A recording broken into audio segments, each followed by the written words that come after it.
Cube Radio. Salut, c'est Charles Dran avec l'équipe dans 5 minutes. On s'intéresse aux sciences, à l'histoire et à l'actualité. Aujourd'hui, on parle de musique populaire coréenne, la K-pop qui, depuis un moment, est devenue un genre musical majeur, d'abord avec Gangnam Style et puis maintenant avec plein d'autres groupes encore plus populaires que Psy. Des boys bands, des girls bands qui enchaînent les hits au rythme de chorégraphies très précises. Les musiciens de la K-pop sont devenus des stars planétaires. Pensez à BTS et son hit Dynamite. On estime que c'est une industrie qui pèse plus de 5 milliards de dollars. C'est énorme. La Corée du Sud est devenue une usine à stars et c'est une de ses stratégies de soft power pour s'imposer sur le marché mondial. Mais derrière les sourires se cache une réalité pas mal plus sombre. Comment sont fabriqués les futurs stars de la K-pop et surtout à quel prix? Si vous pensez que faire la Star Academy c'est difficile, attendez de voir comment ça se passe à Séoul. Voici Félix Pedneau. Le 24 novembre 2019, on retrouve le corps sans vie de Gu Hara, 28 ans, dans son appartement de Séoul. Son amie Soli, elle aussi, est une star de la K-pop et elle s'est suicidée 1 mois plus tôt. Toutes les deux se disaient victimes de cyberharcèlement depuis plusieurs mois. Non seulement la nécessité de plaire, ça compte beaucoup pour les stars de la K-pop, mais les problèmes qui ont mené 2 riches stars au suicide sont pas mal plus nombreux. Ce que je peux vous dire, c'est que les 2 suicides dont je vous parle sont un peu la pointe de l'iceberg. La Corée du Sud, depuis plusieurs années, c'est un pays qui est aux prises avec un problème systémique de pression à la performance et comme de fait avec un des taux de suicide les plus élevés au monde, quand c'est pas tout simplement le plus élevé. La K-pop, c'est probablement le reflet le plus évident du problème qui sommeille dans la culture coréenne. Les stars qui deviennent des idoles mondiales, c'est quelques élus parmi des milliers de jeunes appelés qui doivent passer à travers un enfer. Leur parcours commence souvent dès 10 ans. Voici les coulisses de ce que ça coûte accoucher d'un succès comme Gangnam Style.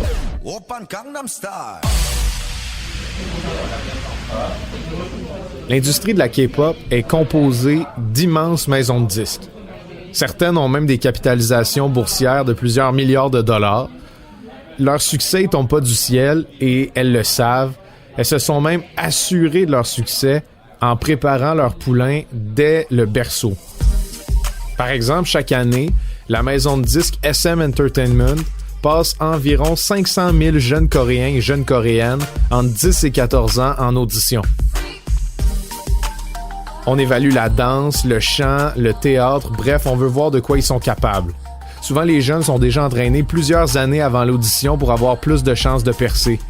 Puis sur le lot, on en garde un peu plus qu'une dizaine qui vont passer les 2 à 3 prochaines années dans une genre d'école privée spécialisée. C'est pas encore des stars, mais on va tout faire pour qu'elles deviennent. Donc un peu comme à Poudlard, mais pour le spectacle, ils vont apprendre tout ce qu'il y a à savoir pour en devenir une. On leur permet seulement de revoir leurs parents 1 fois aux 3 mois à peu près. Ils doivent être les meilleurs en tout. Le chant, la danse, la musique. On leur apprend même à marcher d'une façon distinguée, à gérer leurs émotions en public aussi. À la fin du séjour, on va même leur trouver un look, une identité de marque pour qu'ils puissent se démarquer sur la scène du K-pop. Pendant leur apprentissage, évidemment, beaucoup de jeunes vont être soumis à énormément de stress, à des crises de panique. Évidemment, ils n'ont pas de contact avec beaucoup de gens de l'extérieur parce qu'on veut qu'ils se concentrent sur leur entraînement. On leur confisque leur téléphone cellulaire pour s'assurer qu'ils se concentrent d'ailleurs. Souvent, même lorsqu'une star va commencer une carrière de K-pop, sa maison de disques va lui refuser d'avoir une relation amoureuse. En 2018, par exemple, le label Cube Entertainment a licencié 2 stars de K-pop qui étaient tombées en amour l'une envers l'autre. C'est jusque-là que les maisons de disques sont prêtes à aller. Elles gèrent scrupuleusement l'image de chaque star de K-pop. On surveille même leur alimentation, leur poids. On leur interdit l'alcool aussi. Si on surprend une star avec de la drogue, ben là, c'est la fin. On estime que les maisons de disques dépensent en moyenne 100 000 $ par an pour former des stars de K-pop. Selon The Wall Street Journal, former une idole coréenne de A à Z coûte environ 3 millions de dollars américains à un label. Ça, c'est des statistiques de 2012, donc ce serait pas étonnant que le prix ait augmenté faramineusement depuis l'époque. Puis parmi les quelques dizaines de jeunes qui passent les auditions d'une maison de disques à chaque année, il y en a peut-être sur le lot 6 ou 7 qui percent vraiment puis qui vont avoir une carrière.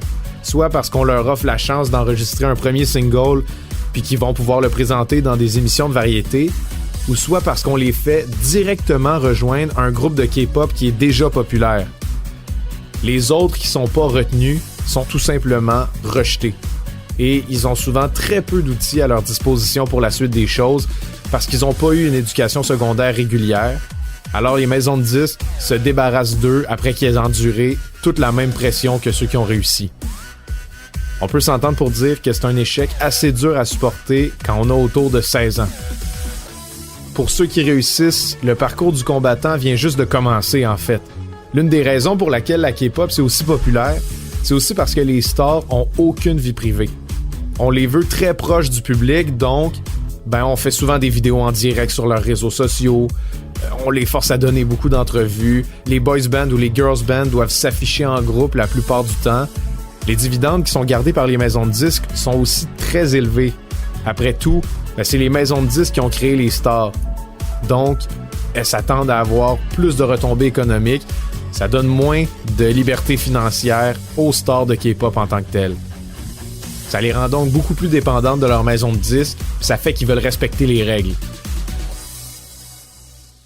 Que la K-pop, dont finalement on comprend pas vraiment les mots, pogne autant à l'international, ça fait partie d'une grande stratégie de rayonnement culturel du gouvernement coréen qui a été adoptée au début des années 2000. Ça a un nom, le Hallyu, puis c'est un genre de soft power coréen qui veut s'imposer à travers le monde, à travers la culture du spectacle. Donc, soyez pas surpris de voir de plus en plus de musique sud-coréenne percer en Amérique du Nord, mais gardez en tête que même si les stars de K-pop sont souriantes dans leurs vidéoclips, elles ont parfois simplement peut-être un masque très crédible pour cacher l'arrière-scène d'où elles arrivent, qui est un peu plus sombre. Ouais, quand j'entends ça, je pense aux athlètes russes ou chinois qui sont repérés à même le berceau, ou presque, et qui sont conditionnés de manière obsessive pour devenir des champions, peu importe ce qu'ils font, les échecs, le saut à la perche ou, en l'occurrence ici, la musique pop. Et puis, il ne faut pas penser que ça passe facilement à tout ça en Corée du Sud. Il y a des mouvements de jeunes sud-coréens qui n'adhèrent pas du tout à cette manière de faire. Sur les réseaux sociaux, ces jeunes stars sont souvent pris à partie, moqués, ridiculisés, harcelés même, ce qui provoque, des dépressions et même parfois des suicides dans cette étrange industrie du vedettariat. Hey boy, merci Félix Pedneau, c'était en 5 minutes.